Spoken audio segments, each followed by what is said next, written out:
Good morning, everybody. I am kind of impressed. I see this many people up at 8:15, so I guess you guys weren't drinking last night.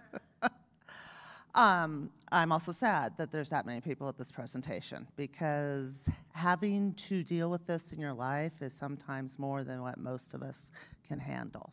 So the topic of this talk is called Writing After Grief, or, when life kicks you in the teeth.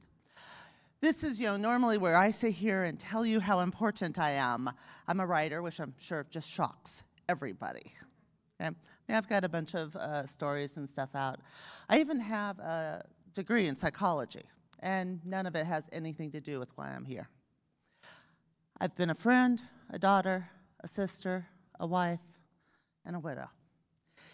In May of 2016, I'm at work, and I get this phone call from my mother. Now, my parents were both teachers, which meant they never called you at work. And I'm like, I need to take this call. I pick it up, like, hey, what's up? She's like, you need to come home. I'm like, why? She's like, there's been an emergency. You need to come home. And I'm like, this is really strange, but okay. Let my boss know I'm leaving. Get in the car. Call home. I'm like, okay. And my father answers. And I'm like, okay, I'm on the way home. What's up? And he's like, there's been an emergency. You need to come home. And I went, Ash is dead. And that was my husband. Turns out he'd been in a single car accident and was basically killed on the scene. So what we're going to talk about is how grief can change you and how, as writers, sometimes it's really hard to do what you were doing before. So the first thing is what is grief? Grief is simply the word that we use in English to describe loss. Now, I want to point out that grief doesn't have to mean, if you are experiencing grief, if you're experiencing loss, it doesn't mean somebody died, or it doesn't have to necessarily mean your spouse died. I have friends who have had pets die, who that was their entire life. That was their support system, everything else. It can be a marriage failing. It can be getting fired. It can be bankruptcy. It could be your business. Grief is not solely owned by death, okay? The other thing you have to remember is that your loss is the worst loss to you. It's nothing you compare. You're not going to sit there and go, oh, well, I lost my husband and you only lost a pet, so I deserve more sympathy. Don't. You can never know what somebody is feeling inside. So just don't. It's not worth it, because all you do is build resentment and it hurts more. There is no right or wrong way to grieve. There just isn't. Some people take it as a slight bump and keep right on going. Other people crawl into bed for months because they don't know how to do it. Don't sit there and ever tell somebody that, hey, it's been a year, you should stop grieving now. It can't hurt this bad. Yeah, it can.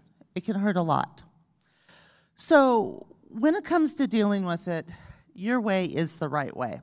One of the analogies I like to use, and trust me, I read all the books, is think of your grief as this really beautiful, like amethyst geode. It's gorgeous because that's what you loved. That's what you lost. And every single one of those has a super sharp edge. And so when you pick it up, it cuts you and it hurts. But as you keep holding it, as you keep this stone that you will never let down, those edges start to get softer and they don't cut you as much anymore. And eventually, you're just going to have a beautiful stone that gives you all the memories and all the love, and it doesn't cut.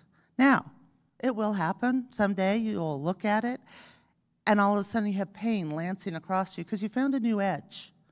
That can happen months. It can happen years later where something just hits you that you did not expect, and all of a sudden you find yourself crying again. It's okay. There is no time limit to grief. You know what? If you are one of those people where you crawl into a book, fine. If you go to church, wonderful. If you end up drinking too much, it happens. You have to find your own path. People can try to assist you and walk with you on that path, but they can't do it for you. The only way out is through. The grief waves thing was a really big thing for a while. I like the idea of the stone better because Otherwise, it means I'm always walking with that grief hitting me, and I think after a while, it's more precious and it is something you actively hold. I mean, I know people will be like, oh, I'm sorry, you don't want to talk about your husband, do you? I'm like, yes, I do. I happen to love him. He was a jerk at times. You know, there were multiple days I wanted to beat him to death, but I love the man. Why wouldn't I want to talk about him? Oops, I went backwards. Oh, well. Expect inappropriate thoughts. It was one of the things that struck me the most as I was grieving is that I could go from, I'm just fine, I'm going to go travel the world, to I'm going to go dig a hole and bury myself in it. And everything in between. Expect them. Don't judge yourself. Don't get mad for looking at your mother and going, I'm going to sit here and stab you with the knife. Just don't do it. Think it. Don't do it, please. Okay, resources. This is just really quick, simply because if you need counseling, go to counseling. There's grief groups. If that helps you, do it. If your faith helps you, great, do it. Friends, this is probably the big one, because so many of us, when we're hurting, we put up all these walls because we don't want somebody to know how badly it hurts. And it's a habit we have to say, no, I'm fine, you're okay. No, I'm fine. And you push them away, and you push them away, and you push them away. And then when you're finally starting to come out, all of your friends have stepped back because they haven't been able to help because you've pushed them away. Don't. It hurts. But let them see you hurting, because if they are your friends, it makes it better. It's still hard, but it makes it better. Books, oh my gosh. Like I said, these are just some of the ones. I happen to not particularly be of anyone faith. Oops, dang it. I hate it when it goes too far because you can't remember what the last one was. Whatever. It's attached to Sketch. Those were the ones that I had found that were the least secular, that didn't involve basically saying over and over, this is God's plan. It actually gave you information and resources as to how to work through the grief, as opposed to just telling you to pray. Now, if praying works for you, awesome. I am super happy for you. Didn't work for me. Okay, here's the big thing. Am I ready to write? Now, I was a romance author for various reasons, so we're really stupid. And I'm working through my grief, and I'm looking at this going, okay, I need to start writing again. A, because I wanted to both make it a career, and you can't have a career in writing if you aren't writing. Novel concept. But you have to be kind to yourself. So if you are at the point where you can't walk away from that computer or that pad of paper or something, then it's time. If you reach for it and go, no, great. Turn and walk away. I am not going to tell you, no, you have to sit down, you have to get over it, because we all know that when we force things, it just comes out leaden and it has no life, at least not the life that we want our writing to have. So if you're not ready, that's fine. You don't have to be ready. There are multiple people who have lost spouses, lost children. They never go back and write again because they can't. It was too wrapped up into what they loved. It's okay. Nobody said that you always have to be the same person. I hate to tell you this, you will never be the same person. Okay, quit beating up on yourself. Oh my gosh, we are so good. My mom used to tell me, quit shoulding on yourself. Every time you go, I should do this, I should be that, I should do this, quit shoulding on yourself. And we do this a lot. We sit here and look at all the things we should be doing. Stop it. What are you ready to do right now? Okay, your needs come first. This is probably one of the hardest things, especially if you're a mother, your friends. You have the right to say no. You have the right to say you're healing. Let's say your publisher is hounding you because you have a deadline. That's nice. Tell them no. Because if you don't give yourself time to recover, you are going to continue carrying that, and there isn't a way to speed it up. Some people walk through it faster than others, and some take a very, very long time. So, try. It's just so hard. I know when I first started, I picked up that, I'm like, I'm gonna write. And I started trying to finish a romance trilogy that I was in the middle of. Yeah, that didn't work. But if you don't try, you aren't going to know where you're at. So work it through, and keep trying. And we're going to get into some of the different ways that you can do it. For me, my muse went, ha, ha, I'm not talking to you anymore. Go away. I also know of people who, hold a second, this takes 2 hands.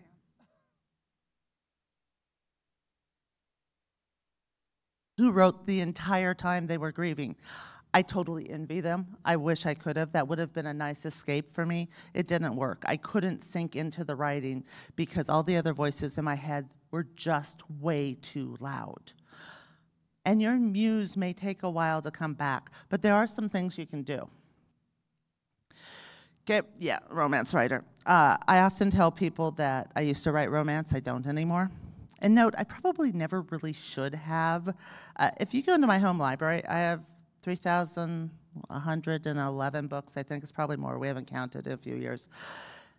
All sci-fi fantasy. I don't think there's a single romance on that entire thing. But due to life, I got in with an erotic writers group. They really didn't like my sci-fi novels.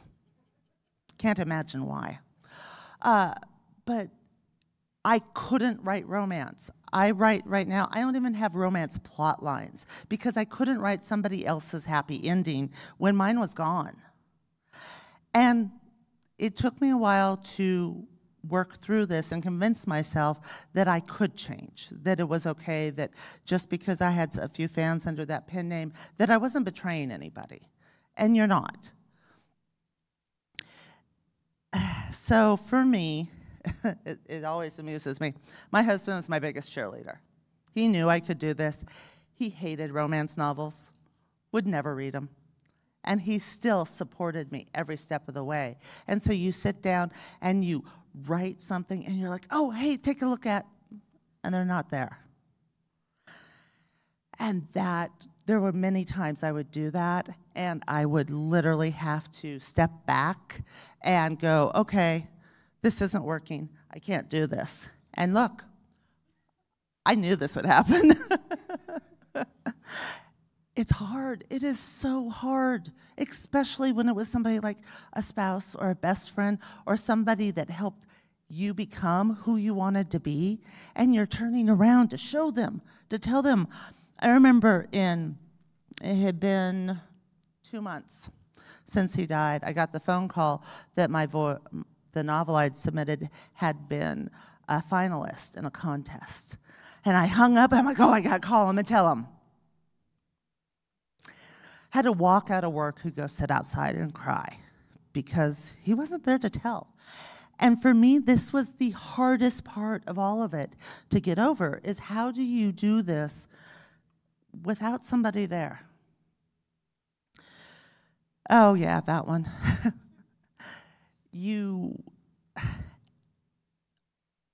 Most of us started writing because we couldn't not write. We had all these stories in our heads. And the problem is the stories don't go away. We've just lost one of our support structures. But after a while, either you get really good at balancing on one leg, or you find other support structures. You find friends, family, and you keep going, because at least for most of us, writing isn't a choice. It's something we have to do. It's just a little bit harder now.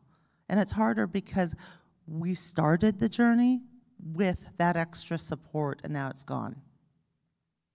Okay, here's the big one.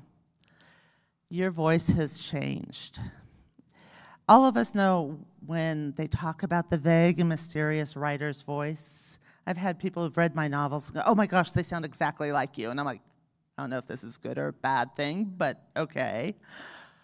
But I went back to writing, and the person I had been before my husband's death and the person I was now trying to write were two totally different people. I mean, think about this. The stories I would have told at 16 and the stories I'm going to tell now are light years difference.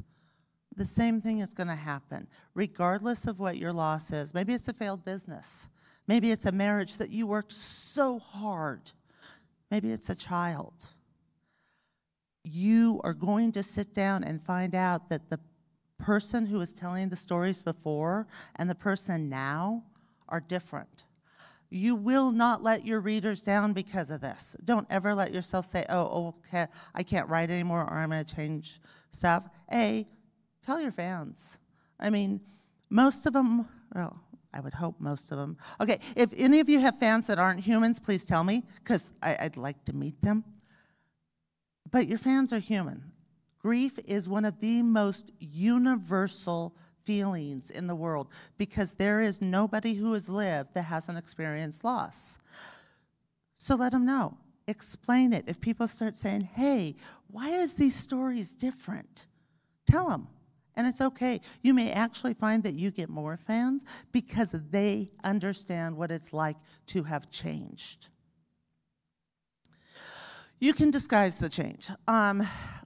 Lots of us will look at our old work and then look at the new work, and you will see how your word choice patterns have changed. You can go back and try to figure out how to write the same way.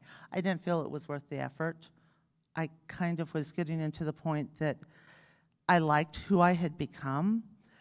Anybody who makes it to the other side of a traumatic event, and regardless of what the traumatic event is, you have realized that you're stronger, you're different. The two phrases that I used all the time to get me through it was, I have a 100% success rate of surviving the bad days, and you don't know how strong you are until you have no choice.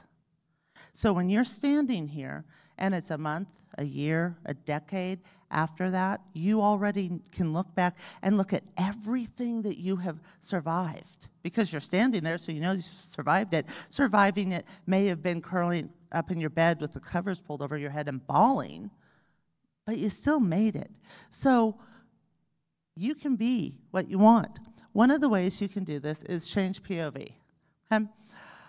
There is first person, there is second person, there's third person close, there's third person distant, there's omniscient, there's all of these different POVs. Play with them, because it's really hard if you were always writing in first person.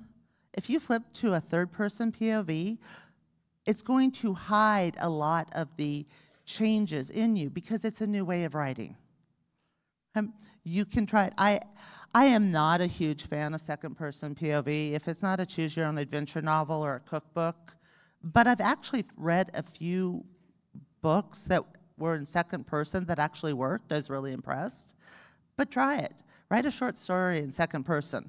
It's kind of an interesting way to challenge and see how your voice changes. And especially if you were really into writing first person before this, second person gives you a little bit of that distance, because you can talk about yourself and it's you, not me. And sometimes it's really nice. The other thing is change your themes. Again, I was doing romance, and doing romance with the happily ever after just wasn't going to happen. I'm sorry, I've spent the last 20 years in Georgia. I miss the dry heat, but my body is going, what in the world is this? My running joke is I'm really bad at sex scenes. I'd like to think I'm relatively good at sex, but sex scenes not so much. And it's much more fun to blow up Australia. Yes, they're nice big target from space. It's really easy to aim for them. So change your themes. Rather than doing happily ever after, do second chance. Do coming of age. Try changing something that maybe you weren't ready to write before.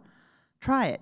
Remember, one of the wonderful things about writing is just because you wrote it doesn't mean anybody has to see it. You can go, yeah, this didn't work. Write under a new name. We all do pen names. I mean, I guess I know a few people who only write under their real name, but most of us, we do pen names. Come up with a new one. Come up with one that if you are finding you need to write really dark themes, great. Create a pen name to write the really dark scenes. If you're finding that you need to write really happy and sweet stuff, okay, nobody's going to yell at you. You get to do that. And lots of people find that when they're writing as somebody else, they can write different stuff because all of a sudden it's not you, especially the you that experienced the loss. Okay, new series, new genre. I changed genres completely. I am sitting there going, okay, I can't do this anymore. And I turn around and I look at all my books. I'm like, why in the world was I writing romance? All I've ever done is read sci-fi and fantasy. I'm like, I can sit here and start listing them off alphabetically of all the books on my shelves. And I was writing romance. Why? Now, that's a totally different lecture on making sure that the people reading your work are the right readers. Don't give erotic writers sci-fi. They really just are like, where's the emotional growth and stuff? And I'm like going, what emotional growth? They're blowing up people. Okay. You can start, if I have a series under my romance name that part of me really wants to finish, I look at it every so often. I even had like 4 or 5 books plotted out. And I'm like, not quite ready for that. I'm going to go blow up Australia. Makes it easier. And that's okay. And honestly, since it was a standalone series, I wasn't worried about leaving anybody in a lurch. I didn't, not finish things. But even if you have to do that, just let the fans know. If you're like, I understand you need this next book, I cannot write it right now. There's no shame in that. And again, most people have experienced grief. They're going to understand. Okay, things to try. Write something different. One of the things I lean on, and I'm pretty sure it's one of the next options, is I write fan fiction. I've written fan fiction for years. I love fan fiction. It is a lot of fun when you need that instant adrenaline boost, the little, oh God, I don't suck. Go write fan fiction. There's lots of places you can post it. Write stuff that you would never even consider. The most entertaining fan fiction I've ever seen is My Little Pony mixed with Warhammer 40K. What's really sad is it worked, okay? You can go write the craziest things. You can explore dark parts of yourself. Go write horror, go write something else. If you have always been a long-form novelist, go do some short stories. There's a wonderful contest called NYC Midnight. It's probably one of the few contests I actually do. They do like flash fiction contests where you have 24 hours to write the story and submit it. Or they do short story ones where it's 1,000 words. The flash fiction is 250 words. That's it. Go do things that will challenge you that aren't what you would normally do. Because if you stick to the same thing, you already know it's not working. That's why you're trying to figure out how to get past the grief. Like I said, I dove into fan fiction, and like I said, I'd been writing fan fiction for years, so I literally posted at the bottom of it, hey, my husband was killed. I am literally writing light and fluffy because I need light and fluffy right now. And they were like, you got this. And I had a blast writing it. It's a Xander from Buffy in the Marvel MCU universe. It's so much fun. But that's just it, is you get to do something that's fun that you don't have to turn over to your editor. You don't have to show your best friend. You can just post it as an anonymous stranger and let it out. And sometimes, I have seen some really great pieces that you're sobbing by the end. If that's what you need, great, do it. And then later you can always file off the serial numbers and use it yourself, just saying. Poetry. I will freely admit I went through the emo phase in high school. My poetry is all dark and crying. But if you're a long-form novelist, poetry forces you to do different things. You have to think about the words differently. You have to think about the meanings differently. And it can help do something different to give your body and your mind a little jump start out of what you would normally worry about. Write nonfiction. I am working on a book literally about this. Wow, such a surprise. But it's a totally different type of writing. If you going, oh, I don't have a nonfiction book in me, which is, honestly what it is, just write about something, maybe something stupid, how you got your kids to learn how to tie their shoes. Because writing nonfiction forces your brain to work in new patterns that it didn't do before. Now, the reverse, if you're a nonfiction writer, please go try write fiction. Go write the short stories, go write the poetry, because again, anything that breaks you out of the old mold, because that's the problem. that person doesn't exist anymore, and they are never going to exist again. I hate to tell you this, but the person you were before and the person you are now are two totally different people. And you can't go back, so you have to start making new paths. Journaling. Okay, I know a lot of people that journaling works really, really well for. It does not work for me. My journaling starts me spiraling, and then I'm sitting there with a knife wondering, okay, so how far do I have to slit to do this? I don't journal for these reasons, but if it works for you, oh my gosh, do it. The nice thing about journaling is you don't ever have to show it to anybody. One of the best things is somebody was all worried about, well, if I journal, what if somebody finds it? And the response is, so do it on Notepad, journal it all out, go awesome, and then delete the entire thing. You never save it. If you're somebody who needs to write, the dark, hurtful things because of this grief, and I'd like to point out that this method also works if you're a victim of sexual assault, or maybe you were badly attacked, domestic violence, whatever, and you know you need to get it out, but you cannot ever take the risk of somebody ever reading it. Great, type it all out on Notepad, go good, and then delete the entire thing. It doesn't exist. So if this works for you, absolutely. And one of the nice things about journaling is it can spark you some ideas. Start a new genre. I did that. I looked at all the genres. I'm like, but I don't want to write those stories. I created what I now call urban science fiction, and didn't really exist, because people are like, well, isn't it sci-fi? And I'm like, no, yes, but it's urban. So when you start a new genre, you get to do fun things. You get to break the rules. And one of my things about all of this is that it's a talk I have, and if any of you are this person, props to you, but people will go, well, I don't think my stuff is good enough. I'm like, I have 2 words for you. Dinosaur erotica. Okay? Dinosaur erotica made like $1 million, that author did. She cleaned house.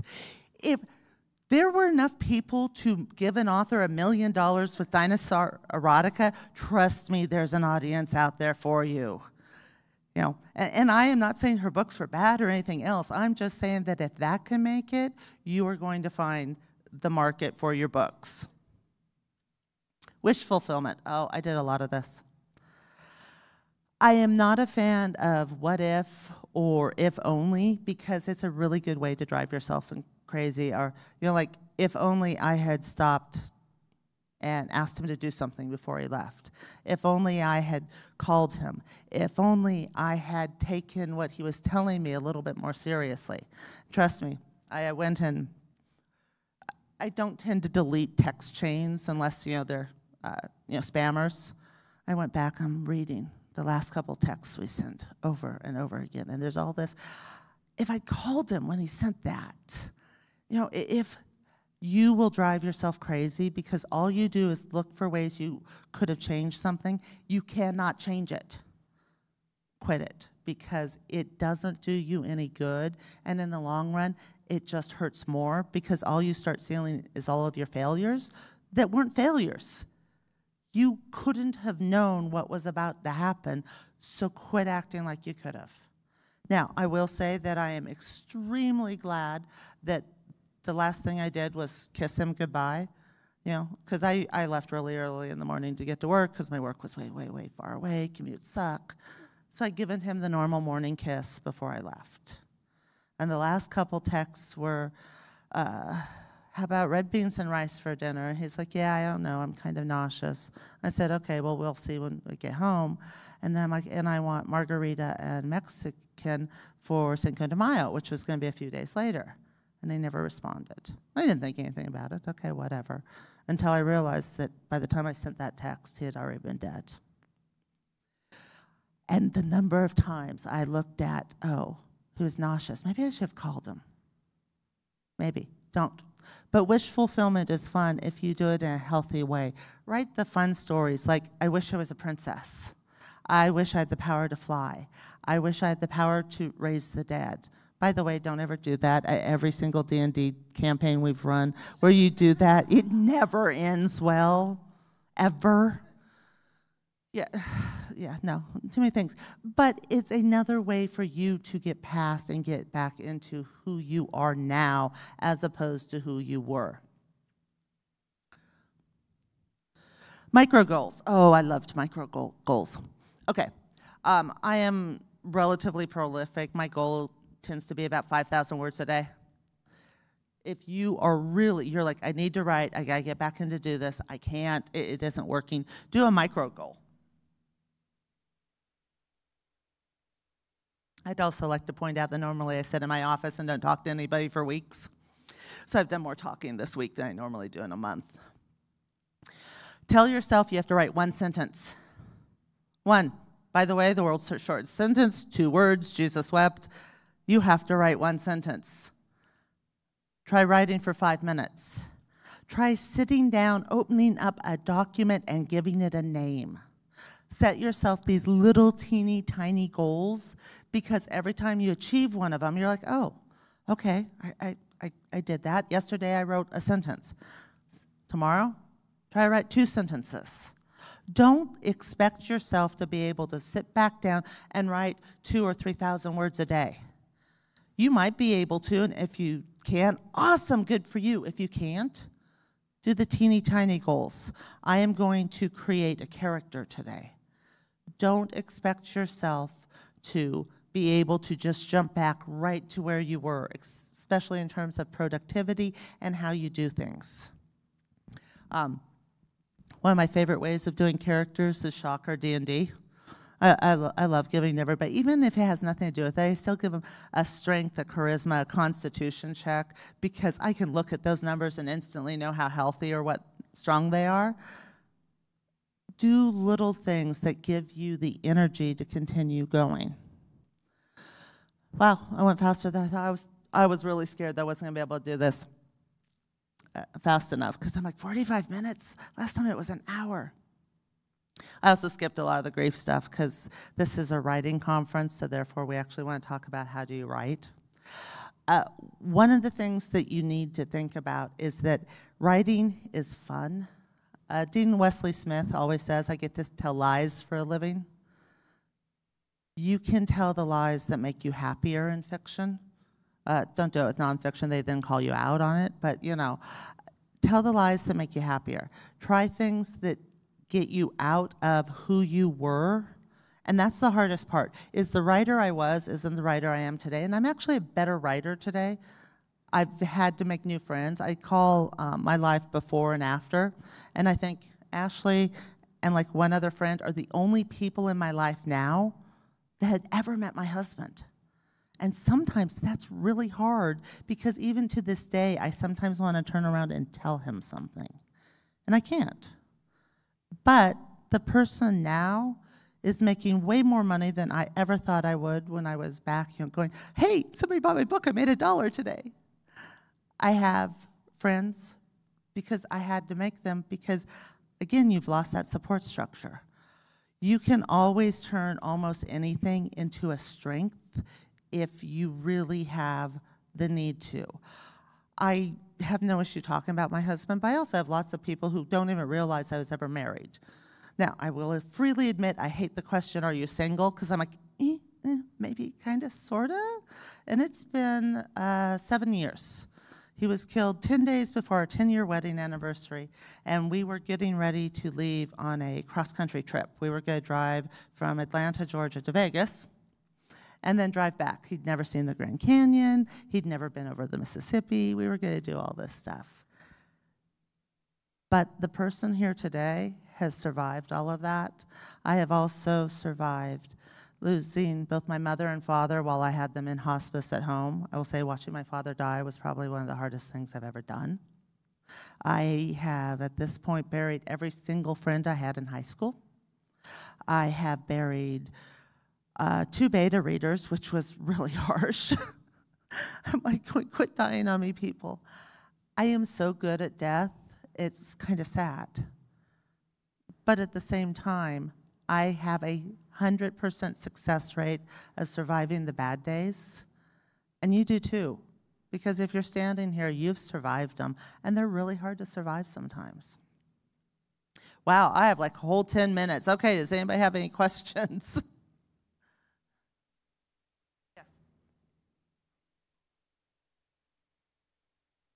Oh, yeah, there's a microphone all the way back there.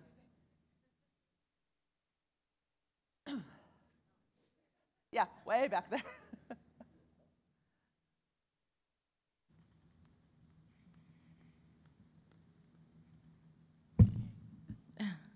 I'm having a really hard time with stopping the judgment of myself from before my husband died, like with the productivity and stuff. Just, I don't know how to, like, I get what you're saying, like, write for 5 minutes, but I just see that, and it's like I used to be able to write 5,000 words a day, and I just... No, and that's one of the things that, like I said, you can't do this. The person you were is gone. The person who woke up next to that man is gone.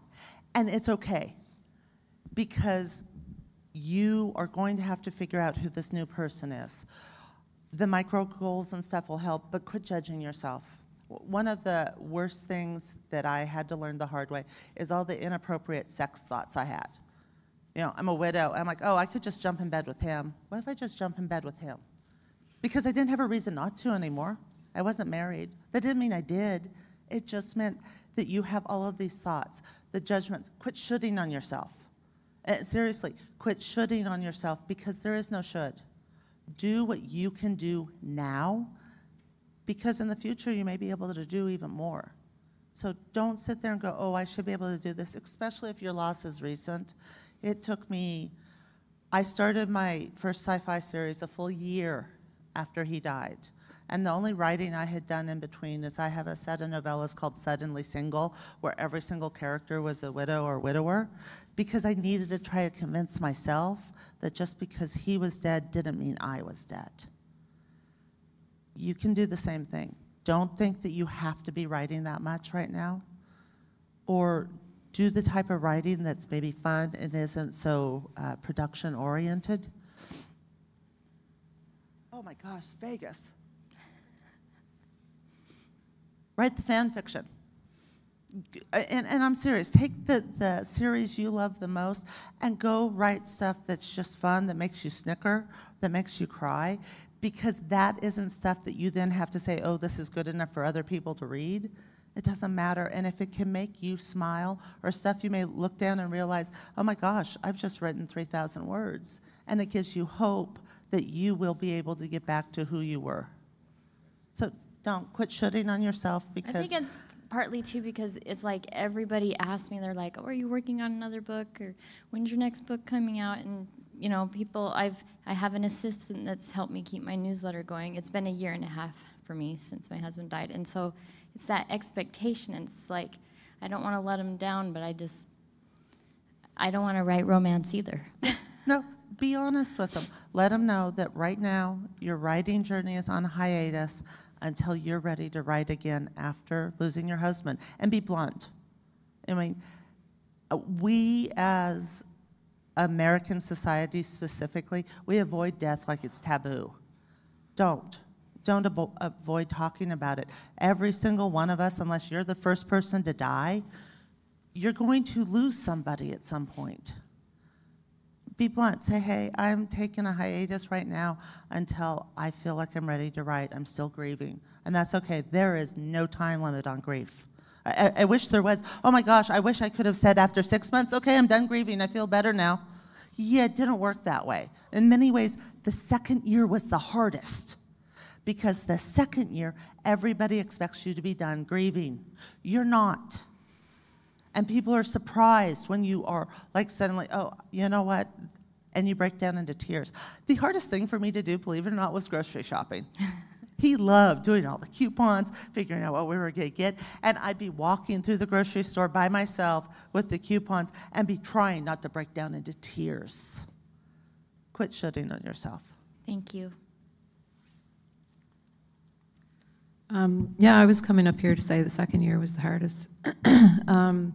So my husband died, it it wasn't sudden. I mean, it was sudden enough. He had dementia. He was only 57. But the first year, I feel like you're going through the planning, the preparing for us. First Christmas, the first birthday, and then it's the first anniversary, and it's like, holy shit, it's the rest of my life. It's like it's yawning out in front of you.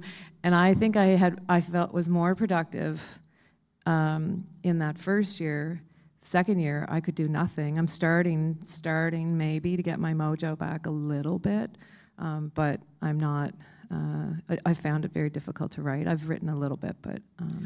Oh, no, it was. I've told a couple friends who've lost their husbands, I'm like, welcome to the club that nobody wants to be a member of. Yeah. Being part of the Widows Club just sucks. And yeah, both my parents had dementia. My father took, so the rule is 3 days without air, or 3 weeks without food, 3 days without water, 3 minutes without air. My father took 14 days to die without water. Wow. So no, it's going to take a while. And again, we keep accepting everybody else's judgments on how fast our grieving should stop. It doesn't work that way. I wish it was. It would be so nice to be, hey, it doesn't hurt anymore. But that stone, it takes a long time for it to quit cutting into you. And sometimes you're going to turn that stone and look at it, and it's going to cut you again because you didn't know that edge was still there. Yeah, just yesterday morning I wanted to tell him something. Yep. Yeah. I just wanted to say, if anybody wants to spend the break here, I'm going to stick around too. So, thank you. Everything you said hit. Obviously, I was the first tissue to go. I lost my husband in February of 22. Sorry. No, why do we apologize for tears? Quit it. Because I can't talk. So. Okay, but it is, we are so afraid of showing our grief. And then what's worse is when we judge people for it, I'm like, tears are human. So I wrote my first book. Mm-hmm. He had a lot of issues, and it was like for him. It was she's immortal. It was kind of for me at first. It was a survival, like escape for me, and then it became a thing for him. And it was a hopeful, it's gonna get their book, and it didn't. But I'm in the middle of the sequel, and I don't know what to do. You keep going, because it's the only thing we can do. Unfortunately, one of the hardest things about grief is your world stops and nobody else's does. And you want so badly for the world to stop, and it doesn't. You keep working, and sometimes you do the micro goals. You wrote a sentence today. That was all you could do, and that was enough. I write a lot. I think it's probably time that I tell everybody the sequel's not happening right now. Okay. Because it's all about him, basically, so. I accept this excuse as a reader way more than Patrick Rothfuss's excuse. So you're good. Or George R.R. Martin. Yeah, exactly. Thank you. I know you've said how many things have piled on here over the last few years between your husband, beta readers, and parents, and I'm similar to that. I mean, 25 years ago, I lost a stepson in a motorcycle accident, and stepson, it's all the same to me, that child, in my opinion. And 10 years ago, I lost my brother to cancer. The last 5 years, I've been taking care of my parents, father Alzheimer's, and my mother just passed in May, and kept them both at home. They passed at home. And at this point, it's almost, I'm numb. People have a hard time understanding why I'm not a mess. And it's just like so many of them to this point, I'm almost worried that it doesn't faze me as it did in the beginning with some of them, if you know what I'm saying. I'm starting to think this is the curse of Gen X, is we have watched those below us die and those above us die. And yeah, I'm at the point anymore, I'm like, okay, I now need to call the funeral home, and you just, everything has become a checklist. You know what? It's called survival mode. You're still suffering trauma, and it literally is just survival mode, and it's where you're going to be stuck probably for a while. Yeah, that scares me too, because you don't know when it's going to break loose. Oh, Trust me, I've been expecting it to break. I hate May. So my husband died on May 3rd. His father's birthday is May 6th, and his father Ash was his only son. And then our wedding anniversary is May 13th. So it's boom, boom, boom every single year. And you suck it up, and you cry, and you call friends ranting. In fact, I called her on the way home, and she's like, "Why are you calling me at work?" We survive. Yeah. And being numb doesn't mean there's anything wrong with it. It just means you're still in survival mode. And My we mother are passed out of away on May time. 3rd. We buried her on Oaks Day. I'm from Kentucky, so horse racing is a big deal. And it always has been, so it's going to be strange coming around the Derby time now for things. Well, we are Thank out you. of time. I hope this helped people, and I should have brought more Kleenex. I meant to. It was like, great, I thought I shoved a couple in there. But like I said, my name's Mel Todd. I've been writing for a while, and grief sucks, but it's also the one thing we all have in common. Thank you.